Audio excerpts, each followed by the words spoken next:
I speak Japanese. Why am I selling it then? この半期はいくらですか? 9900円。日本語をインターネットで勉強します。By now, pretty much everyone's done a review of one of these cameras, so I had to struggle and think really hard, what have I got to bring to the table? I thought, I'm gonna learn Japanese and do the review in Japanese. I mean, how hard can it be? Well, apparently excruciatingly hard. So before making this video really overdue by about 10 years or so, I decided to take the camera for a little excursion and give you a middle-aged, mediocre photographer's opinion on why you might reconsider purchasing one of these.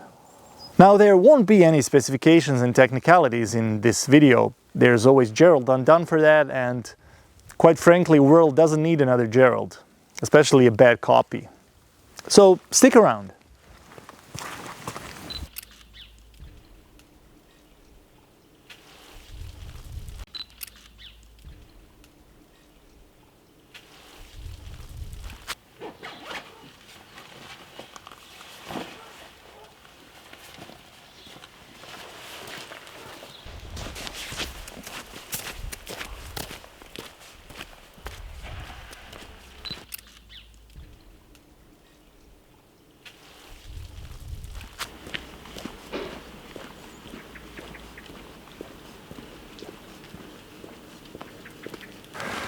Now for this little adventure, I've decided to come to an area of Croatia called Gorski Kotar. Beautiful mountainous region with lots of forests, lakes, and a couple of national parks even. It would be akin to maybe Peak District in the UK or Colorado in the States. Hang on, let me fix my exposure. That's better. And I've chosen this little town called Crni Lug. I've never actually been here before, but it seemed nice on the Google Images, so I decided to check it out. I just realized Crni Lug translates into English as black forest or even black ash. Black ash. I'm gonna go with black ash. Doesn't get any more metal than that. Sounds like something out of Lord of the Rings. Mines of Moria. Black ash. I'm not sure Tolkien would approve.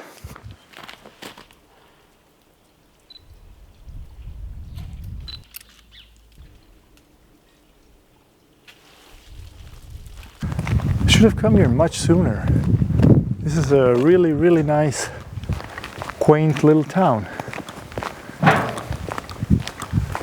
Wow, this one is really nice. Kind of old school.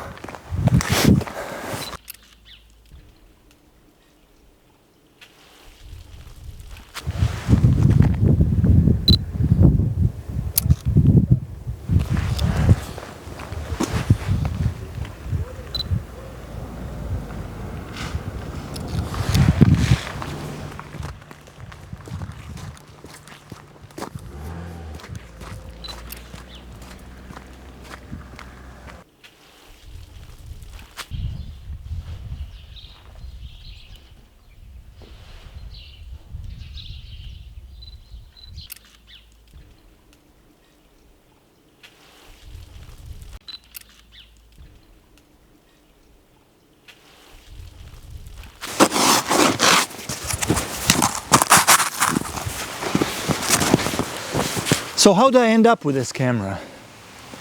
Well, I've watched so many videos raving about its quality and how great it is to use and to take everywhere, and about its image quality. I think everybody has one. Reggie Ballesteros, Ben Heish, Kyle McDougall. I don't know, it seems like everybody on the internet has this camera. But it wasn't until I got the chance to borrow one from a good friend of mine. And after about 15 minutes I was sold. I had to have it. It's really sexy, it's gorgeous. I mean, just look at it, look at it. It's like it's almost like a fetish item. I just want to touch it all the time and take it everywhere with me. So I bought mine, I took it everywhere, to Sunday coffees, to our dog walks, to our friends' birthdays. This camera never left my side. But one trip that really sealed the deal for me was last autumn when we went to a little beach town called Malinska, where we stayed for a couple of days, and this was the only camera I took with me. I made so many nice images. I felt so unburdened by the gear, about taking care if someone's gonna steal it or not, because it's so unobtrusive. Nobody cares about this thing. Well, except photographers, I guess, who know what this is, but like regular folks and thieves don't care about this. They're gonna steal your iPhone. I took it everywhere. I made images in restaurants, at the beach. I didn't even get arrested because it's such a small, unobtrusive camera. Even my Zrinka took interest in it. She wanted to make pictures with it. She wanted to learn how to use it, how to do photography. So that's something. Never happened before with any other camera.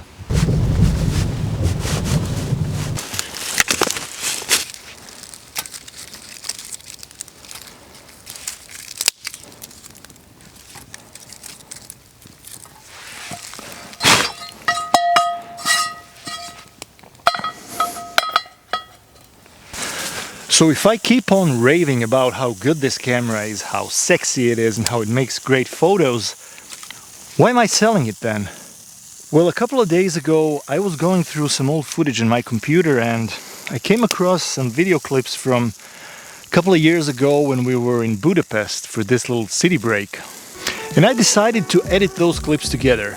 I made a little 2-minute video. Nothing fancy, just showing us walking around, having fun, viewing some sights. And it made me so happy.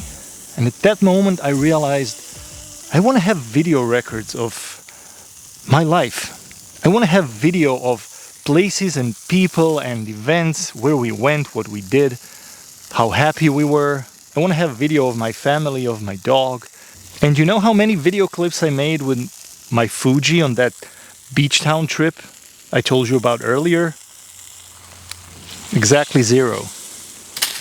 Because it's so difficult and awkward to use the video feature on the Fuji that I just never felt like using it. You have to go through menus and do like 18 button presses and whatnot and try changing frame rates. And it isn't even stabilized.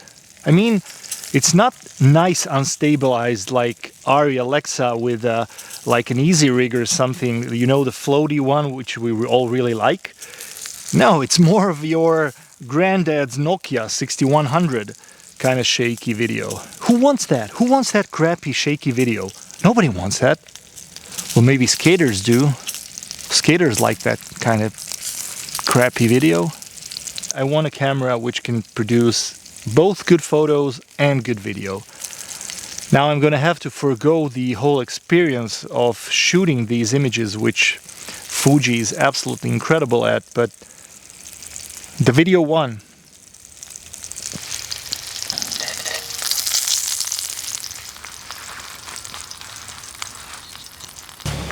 Old school gas station. You know what that means?